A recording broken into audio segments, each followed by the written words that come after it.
लेकिन भारतीय जनता पार्टी की एक सुनियोजित नीति है कि वोट लेकर के हम लोगों के हक अधिकार को बार बार गवर्नमेंट लूट रही है। मुख्यमंत्री के आदेश के बाद भी 6800 लिस्ट आने के बाद भी आज तक हमारी सुनवाई नहीं हो पा रही। चुनाव ये सरकार जानबूझ के हम लोग को शॉर्ट कर रही है पिछले 3 साल से।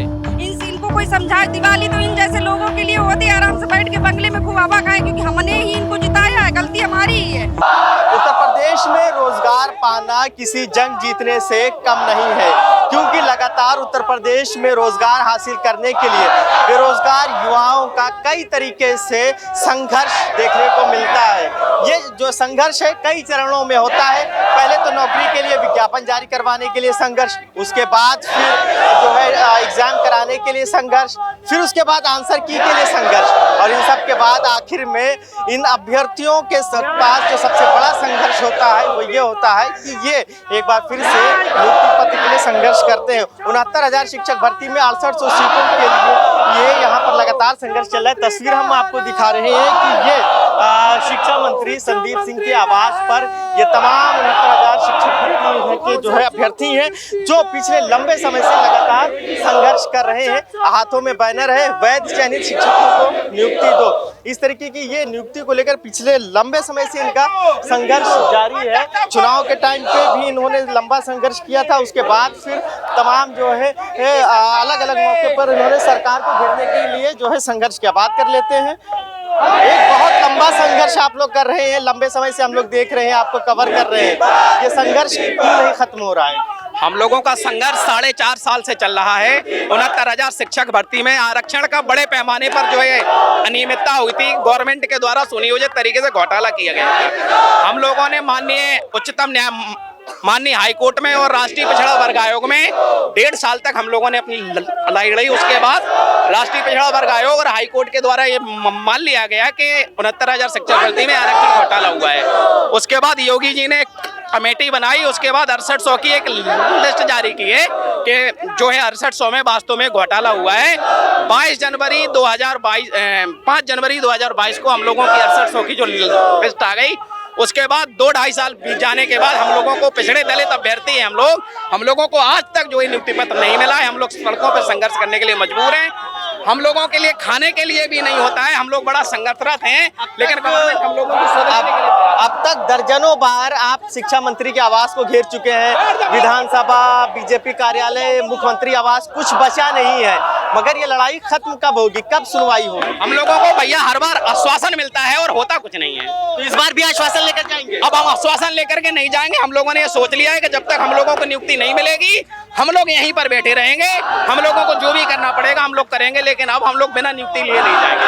उत्तर प्रदेश में तमाम नेता हैं जिनकी आपने तस्वीर लगाई है, पिछड़ों और दलितों के नेता, जिसमें केशव प्रसाद मौर्य है, या अगर हमें अभी बात करें संजय निषाद है, राजभर, सब लोग पिछड़ों की बात करते हैं। मगर जब आप लोगों के रोजगार की बात आती है, आपके हक की बात आती है, तब कहाँ है ये? इन्हीं को देख करके हम लोगों ने सबने ओबीसी एससी ने भारतीय जनता पार्टी को वोट दिया है। लेकिन भारतीय जनता पार्टी की एक सुनियोजित नीति है कि वोट लेकर के हम लोगों के हक अधिकार को बार बार गवर्नमेंट लूट रही है और केवल आश्वासन दे रही है। ये तस्वीर हम आपको लगातार दिखा रहे हैं। तस्वीर आप सामने देखिए कि उत्तर प्रदेश के ये पिछड़े और दलितों के जो नेता हैं, इनकी जो है इन्होंने आरक्षण को लेकर जो ये लड़ाई जो ये लड़ रहे हैं, आखिर वो उस पर मौन क्यों है? हम और भी लोगों से बात करेंगे, उनसे बात करेंगे कि हाँ, लंबे समय से क्योंकि ये लोग संघर्ष कर रहे हैं तो इनसे बात करना जरूरी है। लंबे समय से हम लोग देख रहे हैं, 4-4.5 साल हो गए ये लड़ाई लड़ते हुए। दर्जनों बार आप इसी जगह पर आए हैं, यहाँ से लाठी खाकर वापस गए। आज की क्या रणनीति है? क्या वही पुरानी रणनीति है, उसी तरीके से आएंगे और चले जाएंगे? देखिए, हम लोग बहुत थक चुके हैं।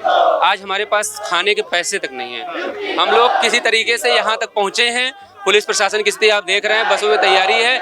हमारा दोष सिर्फ इतना है कि हम दलित और पिछड़े समुदाय से आते हैं। 6,800 सीटों पर घोटाला माननीय मुख्यमंत्री जी ने स्वीकार किया और अपने आवास पर बुलाकर हमारे 5 लोगों को बैठा के घोटाला साबित हुआ। और उन्होंने अधिकारियों को निर्देश भी दिया कि आप इनके साथ न्याय करिए, उनको नियुक्ति पत्र दीजिए। लेकिन आप देखिए, दुर्भाग्य देखिए, 2 साल से अधिक समय हो गया, लेकिन आज तक हम लोगों की नियुक्ति नहीं हो पाई है। 20 तारीख को न्यायालय में मुकदमा लगा हुआ है और सरकार की तरफ से कोई पैरवी नहीं होती है। तो हम लोग यहाँ आए, इस मांग के साथ आए हैं कि हमारी सिर्फ एक बात हो, शिक्षा मंत्री जी हमारे सामने जो सरकारी वकील हैं उनसे बात करें और कहें कि 20 तारीख की सुनवाई में आप खड़े होकर इस मुकदमे के निस्तारण के लिए पहल करिए। और ये दुर्भाग्य हम लोगों का कि पिछले 6 महीने से अधिक समय बीत गया, सरकारी वकील डेट पर जाते ही नहीं है। और हम लोगों को वहाँ पर किसी तरह से पैसा इकट्ठा कर करके प्राइवेट काउंसिल वहाँ पर हायर करते हैं। आप सोचें 2019 की भर्ती है और 2023 में आज हम लोग बेरोजगार होकर यहाँ सड़कों पर धूल फांक रहे हैं और हमारी जगह पे दूसरे लोग सैलरी ले रहे हैं और अच्छा सामाजिक जीवन जी रहे हैं। हम लोगों के पास कोई स्थिति अब बची नहीं है जिसको हम लोग लेके आगे बढ़ सकें। हम लोग यहाँ से तब तक नहीं जाएंगे जब तक बेसिक शिक्षा मंत्री जी सरकारी वकील से हम लोगों के सामने बात नहीं करेंगे। सवाल ये खड़ा होता है कि हर बार कई बार आपकी मुलाकात हो चुकी है बेसिक शिक्षा मंत्री से, मगर समस्या का समाधान नहीं निकला। पहला ये चीज, दूसरा ये है कि आप ही के प्रदेश के तमाम लोग जाके बिहार में नौकरी ले रहे हैं और उत्तर प्रदेश वाले यहाँ पे हम देखते हैं कि अक्सर धरना दिए करते हैं आए दिन। देखिए, दुर्भाग्य से कहा जाता है कि बिहार में जंगल राज है और देखिए जंगल राज ये होता है। जंगल राज अभी दलित पिछड़ों जिनके नाम पे वोट मांगा जाता है, आज उनको यहाँ पे पटक दिया गया है, लाठियां खा रहे हैं और उनको जो है ऐसा लग रहा है जैसे ये उत्तर प्रदेश के है ही नहीं। 4 साल से हम लोग अनदेखी का शिकार हैं। हमारा सिर्फ इतना गुनाह है कि हम दलित और पिछड़े समुदाय से हैं और कोई अन्य गुनाह नहीं है। राष्ट्रीय पिछड़ा वर्ग आयोग जिस संस्था की बात हमारे देश के प्रधानमंत्री जी करते हैं, वहाँ की रिपोर्ट कह रही है कि हमारे साथ इनजस्टिस हुआ है। हाई कोर्ट का जजमेंट कह रहा है कि हमारे साथ इनजस्टिस हुआ है, लेकिन उसके बाद भी ये सरकार सुनने को तैयार नहीं है। मुख्यमंत्री के आदेश के बाद भी 6800 लिस्ट आने के बाद भी आज तक हमारी सुनवाई नहीं हो पा रही। चुनाव के समय में हम देखते हैं कि जैसे उत्तर प्रदेश में केशव प्रसाद मौर्य, केंद्र में अनुप्रिया पटेल, ये तमाम लोग हैं जो पिछड़े की बात करते हैं, इनके हक हुकूक की बात करते हैं। ये नेता कहाँ है या ये कैसे आपका सपोर्ट कर रहे हैं? आप देखें, हमने ये पोस्टर पर उनकी फोटो लगा रखी है और बड़े जिज्ञासा से हम लोग उनकी राह तक रहे हैं कि शायद उनकी नज़र पड़े आपके माध्यम से, मीडिया के माध्यम से वो देखें कि जिस सूबे का उप मुख्यमंत्री जो है ओबीसी वर्ग से हो और प्रधानमंत्री जो है ओबीसी वर्ग से, वहाँ उत्तर प्रदेश में ओबीसी वर्ग की क्या हालत है। इसीलिए हम लोग ये फोटो लगा के टहल रहे हैं कि शायद हमारे जो संजय निषाद जी हैं, जो है ओम प्रकाश राजभर जी हैं, अनुप्रिया पटेल जी हैं, केशव प्रसाद मौर्य जी हैं, भूपेंद्र चौधरी साहब हैं जो प्रदेश अध्यक्ष हैं, किसी की नज़र पड़े और उनको लगे कि उनकी भी कुछ जिम्मेदारी है हमारे लिए, इसीलिए हम लोग यहाँ पर आए हुए हैं। आखिरी सवाल है, आज इस लड़ाई का क्या अंत होगा? फिर से आप लोग इको गार्डन जाएंगे, वही सारी चीजें होंगी या फिर लड़ाई आज आप सही मायने में पूछे तो लड़ाई आज से शुरू हो गई है। अभी तक हम लोग संवैधानिक तरीके से अपनी मांग को लेकर बैठे थे। अब हमारे पास जो एक आखिरी रास्ता है, यहाँ से पुलिस प्रशासन हमको जबरन मार पीट के यहाँ से हटाएगा, जहाँ भी ले जाएगा वहाँ हम सभी लोग भूख हड़ताल पे बैठेंगे और सामूहिक रूप से हम लोग जेल जाने को भी तैयार हैं और भूख हड़ताल पे हम सभी लोग बैठेंगे। जो भी लड़ाई का आगाज हुआ है, बिल्कुल आगाज हुआ, आज हम लोगों की स्टार्टिंग हुआ है। हम तब तक लड़ाई लड़ेंगे जब तक हमको नियुक्ति पत्र नहीं मिल जाएगी। चाहे अगर प्रशासन जितना प्रताड़ित कर सकता है, शासन जितना हम लोग को परेशान करे, हम वो भी सहन करेंगे, लेकिन नियुक्ति पत्र लेके जाएंगे। आज हमारा ये 17 तारीख से स्टार्टिंग है इस महाधरने की। हम तब तक लड़ेंगे जब तक हमें नियुक्ति पत्र नहीं मिल जाएगा। प्रशासन या शासन अपने स्तर से जो कार्रवाई करना चाहे हम स्वीकारें। ये सरकार जानबूझ के हम ओबीसी समाज के लोगों को शोषण कर रही है, उनका दमन कर रही है। जब उत्तर प्रदेश के मुख्यमंत्री जानते हैं कि हमारी जगह उनकी जात बिरादरी के लोग सम्मान सहित पिछले 2 साल से नौकरी कर रहे हैं, हम पिछले समाज के लोग पिछले 2 साल से ओबीसी समाज के होने के नाते सड़क पर घूम रहे हैं। सरकार के लोगों से जब सवाल करते हैं तो वो कहते हैं कि विपक्ष के इशारे पे वो धरना दे रहे हैं, सरकार को बदनाम कर रहे हैं। इसमें सिंगल कैंडिडेट आप चेक कर लीजिए, कोई भी ऐसा व्यक्ति नहीं है जो किसी सरकार के प्रभाव में, अगर हम लोग चाहते कि हम विपक्ष के मोहरे से हैं, समाजवादी पार्टी हमारे साथ होती, सभी आदमी पार्टी होती, इसमें आप देख लीजिए कोई भी सिंगल व्यक्ति नहीं है। इसमें सिर्फ वो अभ्यर्थी हैं जो पिछले 3 साल से सड़कों पर भटक रहे हैं। 24 में चुनाव है, अगर 24 से पहले फैसला नहीं होता है तो क्या रुख होगा? हम 24 से पहले हर कंडीशन में नियुक्ति पत्र लेंगे। सरकार जो करना चाहे करे, हम लोगों को मारना चाहे मरने के लिए तैयार है। ये सरकार जानबूझ के हम लोग को शोषण कर रही है पिछले 3 साल से। संघर्ष की इस लड़ाई में महिलाएं भी बड़ी संख्या में हैं और लगातार पिछले 4-4.5 सालों से इसी तरीके से संघर्ष कर रही हैं। बात कर लेते हैं, क्या कहेंगे उत्तर प्रदेश में जिस तरीके से शिक्षक अभ्यर्थियों की स्थिति है, क्योंकि मुख्यमंत्री जैसे हमने कहा कि वो लगातार कई दावे कर रहे हैं। वो दावे ही करते रहते। शिक्षा की स्थिति आपको स्पष्ट दिखाई दे रही। इतना पढ़ने के बाद में, इतना संघर्ष करने के बाद में हमारे मतलब ज्वाइनिंग कब की 4 साल पहले हो जानी चाहिए थी। गलती सुधारी, इनको 2 साल हो गया और गलती मान के अभी 2 साल नियुक्ति पत्र दिया नहीं है। बस क्या किया है, झुंझुना पकड़ा दिया, हमने आपकी लिस्ट निकाल दी है, पैरवी करवा रहे। आज भी देखिए कि आपको हम दावे के साथ कहते हैं कि यही आश्वासन दिया जाएगा कि हम पैरवी करवा रहे हैं। एक बहाना मिल गया कि मामला कोर्ट में है। आप बताइए, इतनी लंबी कोर्ट 2 साल से है, अगर आप शिक्षा मंत्री हैं, अच्छी पैरवी करवाते तो मामला 6 महीने, हम बहुत खींचते, 6 महीने से ज्यादा नहीं चलता।